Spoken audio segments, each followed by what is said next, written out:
किया कैरेंस और टोयोटा रूमियॉन दोनों ही लगभग सेम प्राइस रेंज से शुरू होती है, 12.5 लाख रुपए ऑन रोड प्राइस से।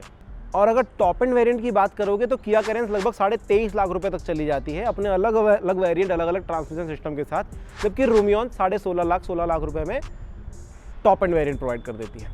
आज जब हम कंपेयर करेंगे तो मैं लेने वाला हूँ रूमियॉन का टॉप एंड वेरिएंट यानी कि V80 और कैरेंस का प्रेस्टीज वेरिएंट। तो मेरे हर एक कंपैरिजन वीडियो की तरह इस वीडियो में भी मैं सबसे पहले इंजन की बात करूंगा। तो अगर रूमियॉन की बात करते हो, यहाँ पर 1.5 लीटर का स्मार्ट हाइब्रिड इंजन आपको मिल जाता है जो कि 102 bhp की पावर, 137 न्यूटन मीटर का टॉर्क प्रोवाइड करता है। स्मार्ट हाइब्रिड इंजन है इसलिए यहाँ पर रीजेनरेटिव ब्रेकिंग का भी सीन आ जाता है, बैटरी भी सपोर्ट करती है, तो गाड़ी का माइलेज जो है ज़्यादा अच्छा होता है। प्लस आइडल स्टार्ट और स्टॉप का फीचर भी आपको मिलता है जिसकी वजह से माइलेज और थोड़ा बढ़ जाता है ना, सिटी के अंदर भी बढ़ जाता है। तो जब आप इसका ओवरऑल माइलेज देखते हो तो लोग बताते हैं कि 17-18 तो ये आराम से निकाल लेती है और क्लेम्ड माइलेज भी 20-21 का है। फिर अगर किया कैरेंस की बात करोगे तो इस गाड़ी के अंदर एक 1.5 लीटर का smart stream turbocharge petrol engine आता है जो कि 158 bhp की पावर, 253 न्यूटन मीटर का टॉर्क आपको प्रोवाइड करता है। अब अगर दोनों को कंपेयर कीजिएगा तो आपको पता चलेगा दोनों गाड़ियों में किया कैरेंस इंजन के मामले में बहुत आगे, डबल टॉर्क प्रोवाइड कर रही है आपको, किसी भी जगह पर आराम से चल लेगी, बहुत अच्छा सा इंजन परफॉर्मेंस आपको मिलने वाला है। और दोनों गाड़ियों के 4 सिलेंडर इंजन है, तकलीफ ही नहीं है, दोनों स्मूथ है।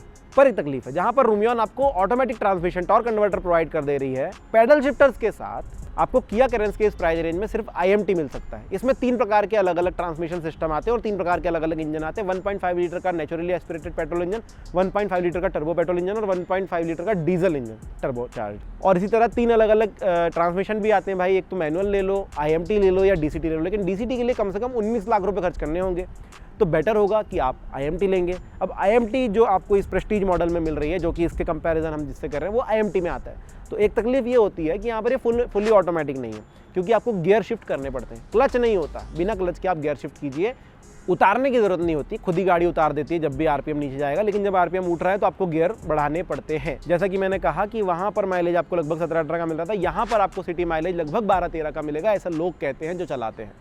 हाईवे पर लगभग ये 16 तक चली जा सकती है मैक्सिमम, तो मतलब ओवरऑल आपको 14-15 का माइलेज जो है वो मिलने वाला है हर जगह पे।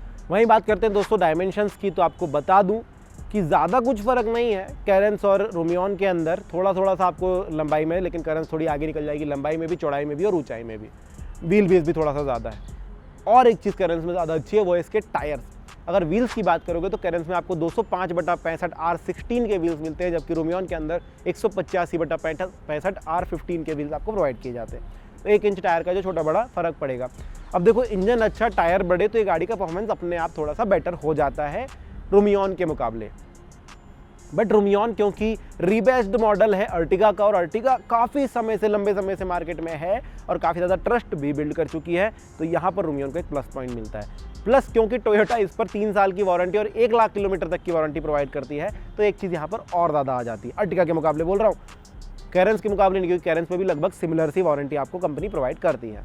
तो डायमेंशन और व्हील्स के मुकाबले में फिर कैरेंस थोड़ी सी आगे निकल जाती है, और इल्यूमिनेशन वगैरह वो अलग चीज़ें जो कि अर्टिगा भी प्रोवाइड नहीं करता, लेकिन कैरेंस दिखने में भी ज़्यादा अच्छी लगती है, इनसाइड से देख लो या बाहर से देख लो, ये भी एक फ़र्क है। अब फीचर्स की बात करते हैं जो दोनों गाड़ियों के अंदर फीचर है, लेकिन अभी छोड़ के मत जाइए, क्योंकि एक ऐसा फीचर है जो आपको मजबूर कर देगा कि यार अर्टिगा लेना है, आगे देखते रहिए। तो सबसे पहले कॉमन फीचर्स, दोनों गाड़ियों के अंदर AC लगा हुआ है। रूमियॉन के अंदर ऑटोमेटिक AC आपको मिल जाएगा, कैरेंस के अंदर आपको मैनुअल ऑपरेटेड AC मिलेगा। थोड़ा आगे जाएंगे, थोड़ा और पैसे खर्च करेंगे, तब कैरेंस आपको ऑटोमेटिक AC देता है, यहाँ थोड़ा सा आप लैग कर जाएंगे। दूसरा, रियर पार्किंग सेंसर्स और रियर पार्किंग कैमरा दोनों गाड़ी के अंदर मिल जाता है। टच स्क्रीन सिस्टम दोनों गाड़ियों के अंदर मिल जाते हैं। अगर कैरेंस की बात करोगे तो 8 इंच का टच स्क्रीन सिस्टम मिलता है, और अर्टिगा की बात करोगे तो 7 इंच का टच स्क्रीन सिस्टम मिलता है। दोनों काफ़ी स्मूथ है, लैग वगैरह यहाँ पर नहीं मिलता ज़्यादा। 6 स्पीकर दोनों के अंदर लगे हुए, तो म्यूजिक सिस्टम काफ़ी अच्छा है। पर इंटीरियर डिज़ाइनिंग के मामले में आपको कौन सी, आप खुद मुझे बताना। मुझे पर्सनली कैरेंस ज़्यादा अच्छी लगती है इंटीरियर के मामले में दोनों गाड़ियों में। बाकी वही दोनों गाड़ियों के अंदर 8 वे एडजस्टेबल ड्राइवर सीट मिल जाती है, 6 वे एडजस्टेबल को ड्राइवर, रियर जो मिड रो है उसको भी 6 वे में एडजस्ट कर सकते हो, लास्ट रो को 4 वे में एडजस्ट कर सकते हो। दोनों गाड़ियों में फ्रंट AC मिल जाता है, रियर सीट पर AC मिल जाता है। अर्टिगा में लास्ट रो में AC नहीं मिलता, लेकिन रूफ माउंटेड AC है तो दिक्कत नहीं होती है ज़्यादा। कैरेंस में तीनों रो के लिए अलग अलग AC प्रोवाइड कर दिया उन्होंने सेपरेटली, तो दिक्कत ही नहीं है। बात करें कुछ ऐसे फीचर्स की जो कैरेंस में आपको एक्स्ट्रा मिलते हैं, जैसे कि फ्रंट पार्किंग सेंसर भी कैरेंस के अंदर मिल जाते हैं, तो आप खुद देखेंगे हुड थोड़ा सा ज़्यादा बड़ा है तो तकलीफ ना हो, इसलिए फ्रंट पार्किंग सेंसर भी आपको यहाँ पर बेटर मिल जाते हैं। प्लस इलेक्ट्रिकली एडजस्टेबल ORVM आपको मिल जाता है, रिट्रैक्टेबल ORVM एक्चुअली मिलता है। दोनों गाड़ी में इलेक्ट्रिकली एडजस्ट आप कर सकते हैं ORVM को, लेकिन जब रिट्रैक्ट करने की बारी आती है भाई, जो रियर व्यू मिरर है उसको जब अंदर दबाना होता है तब आपको अंदर से बटन मिल जाती है करने के लिए, जो कि रूमियॉन में आप मिस करेंगे। और कैरेंस में सनग्लास होल्डर मिलता है। लेकिन अब आती है अर्टिगा की बारी, कुछ ऐसे फीचर जो कि कैरेंस में आप मिस करोगे। सबसे बड़ा फीचर है दोस्तों क्रूज कंट्रोल। पहले मिस में कर गया ऑटोमेटिक ट्रांसमिशन, मैं IMT पे खुश था, चलो IMT में कर लूँगा थोड़ा बहुत मैनेज, लेकिन फिर बात आती है क्रूज कंट्रोल भी नहीं। अगर मेरी ज़्यादातर रनिंग हाईवे पर है ना, तो क्रूज कंट्रोल मेरे लिए वरदान सिद्ध हो सकता था, लेकिन अगर मैं यहाँ पर ये मिस कर देता हूँ तो आफ्टर मार्केट लगता भी नहीं है, और लगेगा भी तो बहुत परेशानी, वो सब गारंटी वगैरह चली जाती है। तो सोच समझ के आपको यहाँ पर लेना होगा। अगर आप अभी तक क्रूज कंट्रोल के आदी नहीं हुए और क्रूज कंट्रोल आप ज़्यादा नहीं चलाते हैं, आप लंबे सफ़र कर सकते हो पैडल पे पैर रख के, कोई तकलीफ नहीं है, फिर आप कैरेंस के लिए जा सकते हो। अगर क्रूज कंट्रोल का हो गया है समय और क्रूज कंट्रोल लगाते हो तो एक बार ज़रा ध्यान देना। रियर डिफॉगर, रियर वाइपर अगर आपको चाहिए तो रूमियन आपको प्रोवाइड करती है, लेकिन किया कैरेंस में आपको नहीं मिलेगा, तो थोड़ा सा आपको यहाँ पर ध्यान रखना पड़ेगा। वैसे आफ्टर मार्केट ये लगाए जा सकते हैं ईजिली, कोई तकलीफ नहीं है। और कीलेस स्टार्ट स्टॉप बटन जो है वो आपको रूमियन में मिलेगी, वो आपको कैरेंस में नहीं मिलेगी। और ये भी एक बहुत बड़ा फीचर हो सकता है, क्योंकि ये भी आफ्टर मार्केट लगाना बहुत ज़्यादा मुश्किल चीज़ है। तो अब आप लोग डिसाइड कीजिए आपको क्या पसंद है। मैं आपको पर्सनली कोई बड़ी एडवाइस नहीं देने वाला हूँ कि आप यही गाड़ी खरीद लो, मैं बस ये बता रहा हूँ कि ये चीज़ें हैं, अंतर इतना है। तो अब आप डिसाइड कर सकते हैं अच्छा इंजन, अच्छा स्ट्रक्चर, या फिर थोड़ा सा ज़्यादा आपका जो कन्वीनियंस थोड़ा सा ईजी हो जाता है क्रूज कंट्रोल और ऑटोमेटिक की वजह से।